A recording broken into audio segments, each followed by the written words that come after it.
السلام علیکم ناظرین، آج میں بہت سے کاموں کے ساتھ ساتھ بہت عبادت کرنے والے کا بیان کر رہا ہوں۔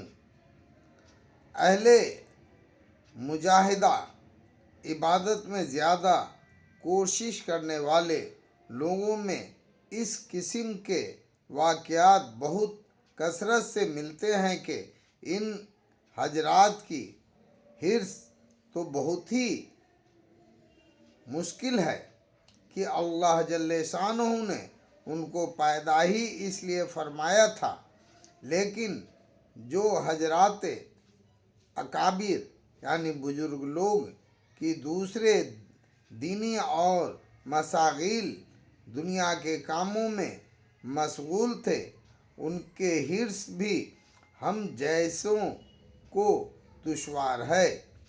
حضرت عمر بن عبداللہ عزیز رحمۃ اللہ علیہ فرماتے ہیں سے سبھی واقف ہیں، خلفائے راشدین کے بعد انہی کا شمار ہے۔ ان کی بیوی فرماتی ہیں کہ عمر بن عبدالعزیز رضی اللہ تعالیٰ سے زیادہ وضو اور نماز میں مشغول ہونے والے تو اور بھی ہوں گے، مگر ان سے زیادہ اللہ سے ڈرنے والا میں نے نہیں دیکھا۔ عشاء کی نماز کے بعد مصلی پر بیٹھ جاتے اور دعا کے واسطے ہاتھ اٹھاتے اور روتے رہتے، حالانکہ اسی میں نیند کا غلبہ ہوتا تو آنکھ لگ جاتی، پھر جب کھل جاتی تو اسی طرح روتے رہتے اور دعا میں مشغول رہتے۔ کہتے ہیں کہ خلافت کے بعد سے جنابت یعنی ناپاکی سے غسل کی نوبت نہیں آئی۔ ان کی بیوی عبد الملک بادشاہ کی بیٹی تھی۔ باپ نے بہت سے زیورات جواہر دیے تھے اور ایک ایسا ہیرا دیا تھا جس کی نظیر مثال نہیں تھی۔ اپنی بیوی سے فرمایا کہ دو باتوں میں سے ایک اختیار کر، یا تو وہ زیور سارا اللہ کے واسطے دے کہ میں اس کو بیت المال میں داخل کر دوں، یا مجھ سے جدائی اختیار کر لے۔ مجھے یہ چیز ناگوار ہے کہ میں اور وہ مال ایک گھر میں جمع رہیں۔ بیوی نے عرض کیا کہ یہ مال کیا چیز ہے؟ میں اس سے کئی گنا زیادہ پر بھی آپ کو نہیں چھوڑ سکتی۔ یہ کہہ کر سب بیت المال میں داخل کر دیا۔ آپ کے انتقال کے بعد جب عبد الملک کا بیٹا یزید بادشاہ بنا تو اس نے بہن سے دریافت کیا، اگر تم چاہو تو تمہارا زیور تم کو واپس دے دیا جائے۔ فرمانے لگیں کہ جب میں ان کی زندگی میں اس سے خوش نہ ہوئی تو ان کو مرنے کے بعد اس سے کیا خوش ہوں گی۔ مرجول موت، جس مرض میں موت ہو جائے۔ میں اپنے لوگوں میں پوچھا کہ اس مرض کے متعلق کیا خیال کیا جاتا ہے؟ کسی نے عرض کیا کہ لوگ جادو سمجھ رہے ہیں۔ آپ نے فرمایا یہ نہیں۔ پھر ایک غلام کو بلایا، اس سے پوچھا کہ مجھے زہر دینے پر کس چیز نے تم کو آمادہ کیا؟ اس نے کہا 100 دینار دیے گئے اور آزادی کا وعدہ کیا گیا۔ آپ نے فرمایا وہ دینار لے آ۔ اس نے حاضر کیے۔ آپ نے ان کو بیت المال میں داخل فرما دیا اور اس غلام سے فرمایا تو کسی ایسی جگہ چلا جا جہاں تجھے کوئی نہ دیکھے۔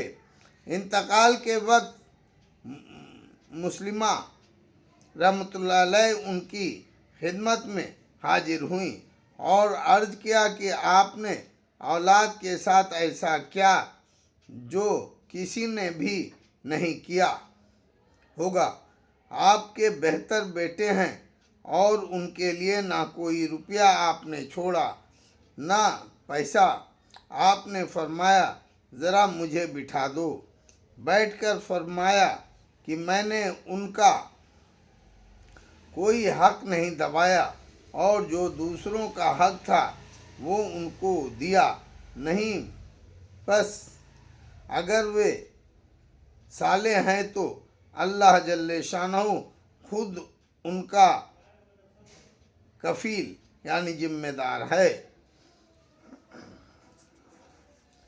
قرآن پاک میں ارشاد ہے کہ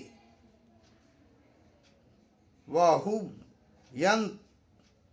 وَالصَّالِحِينَ، وہی متولی ہے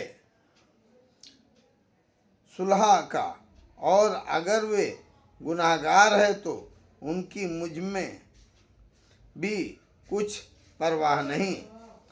حضرت امام احمد بن حنبل رحمۃ اللہ علیہ جو فقہ کے مشہور امام ہیں، دن بھر مسائل میں مشغول رہنے کے باوجود رات دن 300 رکعت نفل پڑھتے تھے۔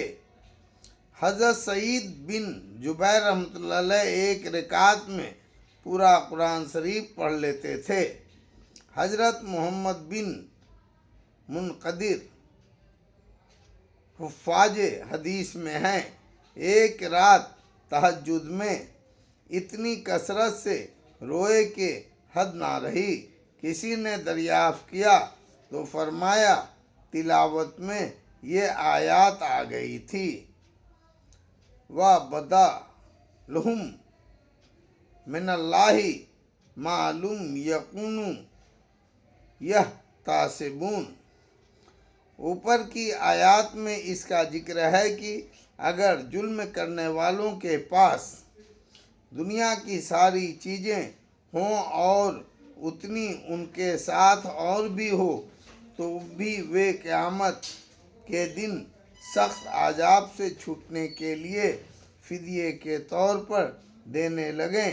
اس کے بعد ارشاد ہے وَبَدَا لَهُمْ سَیِّئَاتُ مَا کَسَبُوا وَحَاقَ بِهِم مَا كَانُوا بِهِ يَسْتَهْزِئُونَ، اور اللہ کی طرف سے ان کے لیے عذاب کا وہ معاملہ پیش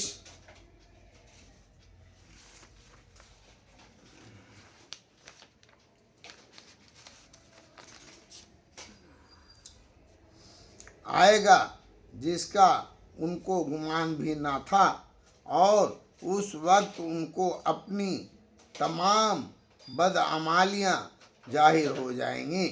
حضرت محمد بن منقدر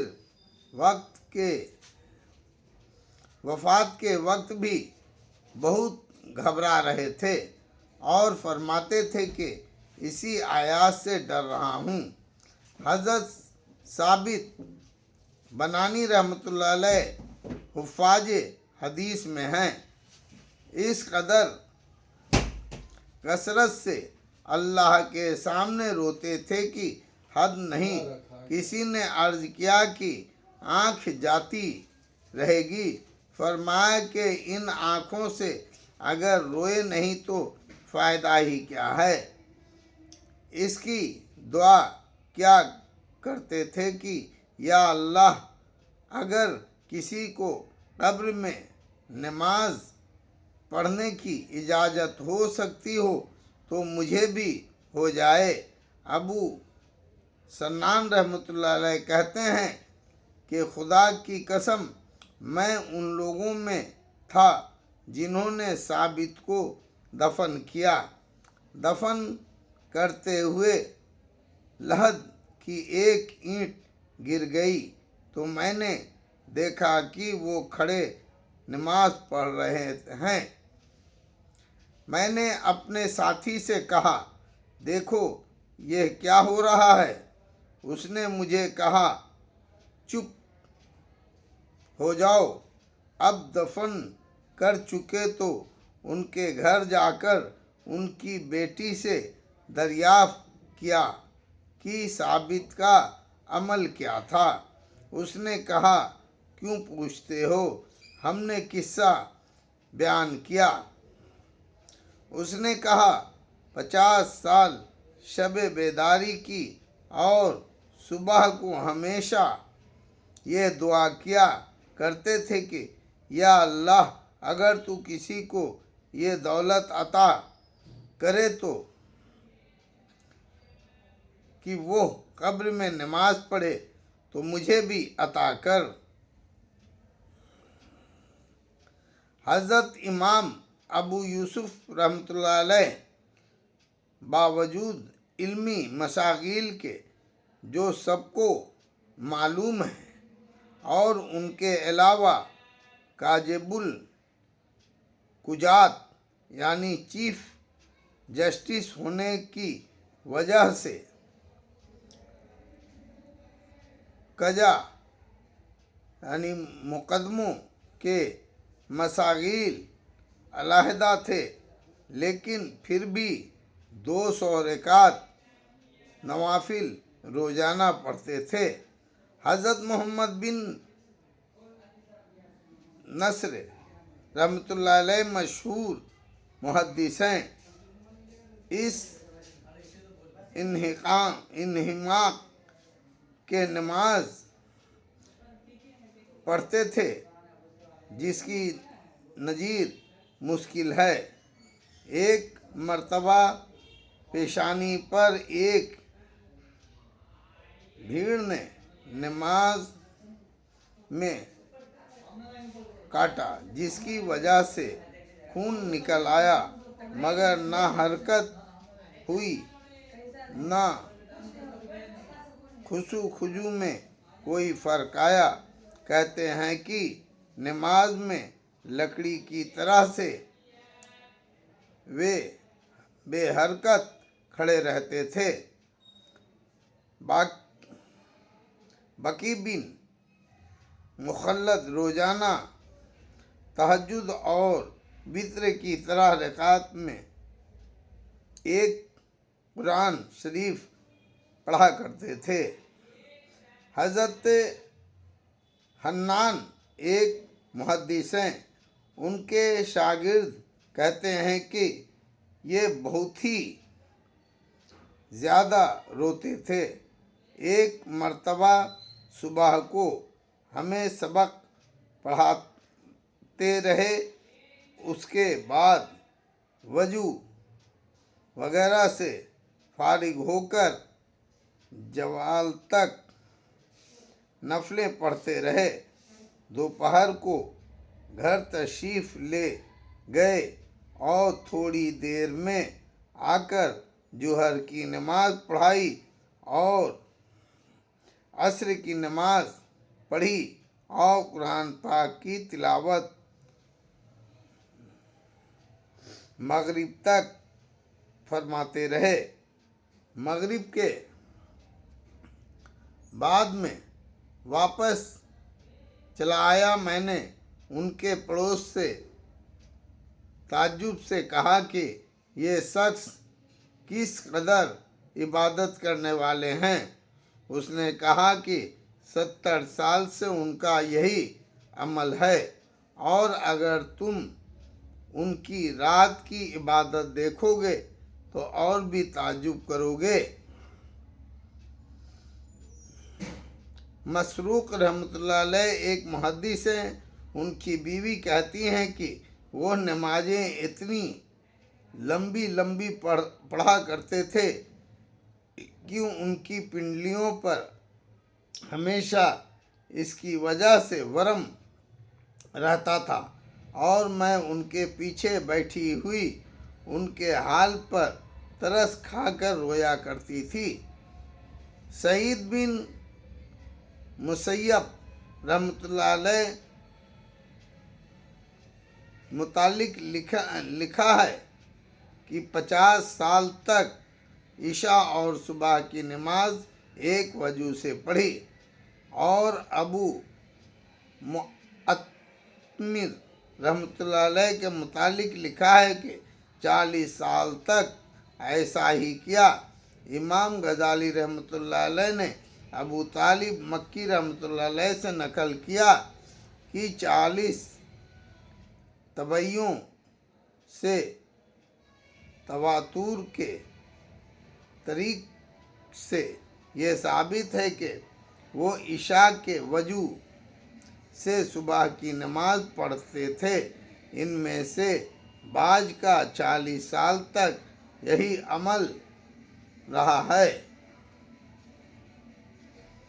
حضرت امام اعظم رضی اللہ عنہ کے متعلق تو بہت کثرت سے یہ چیز نقل کی گئی ہے کہ 30 یا 40 50 سال عشاء اور صبح ایک وجہ سے پڑھی، اور اس اختلاف نقل کرنے والوں کے اختلاف کی وجہ سے ہے کہ جس شخص کو جتنے سال کا علم ہوا اتنا ہی نقل کیا۔ لکھا ہے کہ آپ کا معمول صرف دوپہر کو تھوڑی دیر سونے کا تھا، اور یہ ارشاد فرمایا کرتے تھے کہ دوپہر کے سونے کا حدیث میں حکم ہے۔ حضرت امام شافعی رحمۃ اللہ علیہ کا معمول تھا کہ رمضان میں 60